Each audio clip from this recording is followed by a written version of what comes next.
Today in our Whiteboard Leadership Moment, we're talking about planning. Planning for events, planning for other things that happen in the life of your ministry. Today I want to specifically focus in on guest services. And what I have in my hands is Post-it notes. So I call this Post-it note planning. And it's real simple.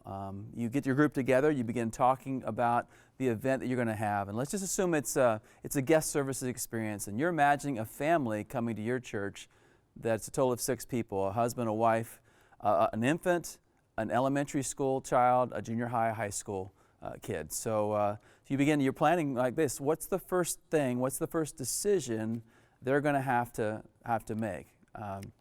And you would say, well, they're going to have to find a spot in the parking lot. So you would write, find a parking spot on a Post-it note, and you would stick it on your table. Well, what's the next decision they have to decide? Well, which door do we go into? And they would take that Post-it note and they would stick that on the table. What's another decision? We have to find the check-in for the nursery. Very good. We have to find is there a junior high experience for them? And over and over, you make these decisions like where's the auditorium? How do I know where to sit? When do I stand? And when do I sit? What time is this thing going to be over if it's not a really good pastor? But there's lots of other things that happen. And you take after the service, where do I go to pick up my kids? How about this? Did my kids enjoy the experience? How do I interact with them to find out what they did and whether they enjoyed it? Will I come back? And so you've got all these Post-it notes. And what I encourage the teams to do is to take these and then put them in order. You know, what happened first? What happened second? What happened third? And just walk through those things. And then here's what I really encourage teams to do when it comes to guest services.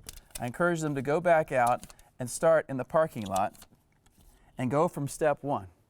Did we think of everything the guest has to go through in order to have this good guest services experience? Finding a parking space, finding the entrance, finding someone who can help them check in, finding the check-in, finding the bathrooms, what's in the program, when I know to stand, to sit down, do I like this person speaking, do they understand me, all the way through. And what you find is you can really think through your guest service experience by doing Post-it note planning. You can do this for events as well, like outreach events. Things like, you'll ask questions like, what if I'm a guest, where do I sit? What do I do? Is the speaker addressing me? This Post-it note planning really helps us to think through the guest experience, whether it's an event or Sunday morning or whatever. This has been a Converge Whiteboard Leadership Moment. To learn more about Converge or to join us, check out converge.org.